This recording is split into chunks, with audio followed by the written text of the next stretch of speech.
Edo Pratama, kurir narkoba lintas kabupaten ini, ditangkap unit 2 Satres Narkoba Polrestabes Palembang ketika mengambil sabu-sabu di Jalan HM Nurdin Panji, Sukarami, Palembang. Dari tersangka, polisi menyita sabu-sabu seberat 5,3 kg yang dikemas dalam bungkus kopi. Polisi menerangkan, tersangka mendapat perintah dari seorang berinisial Y untuk mengambil sabu-sabu di Palembang. Sabu-sabu tersebut lalu dikirim ke Betung, Banyuasin untuk diedarkan. Tersangka sabu sebesar atau seberat 5,3 kg.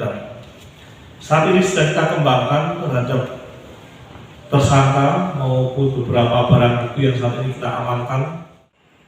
Dari catatan polisi, tersangka merupakan kurir narkoba kambuhan yang sudah pernah dihukum dengan kasus yang sama. Karena perbuatannya itu, tersangka terancam hukuman mati. Sementara polisi masih memburu penyedia sabu-sabu dan yang menyuruh tersangka. Yudi Kiswanto, Kompas TV, Palembang, Sumatera Selatan.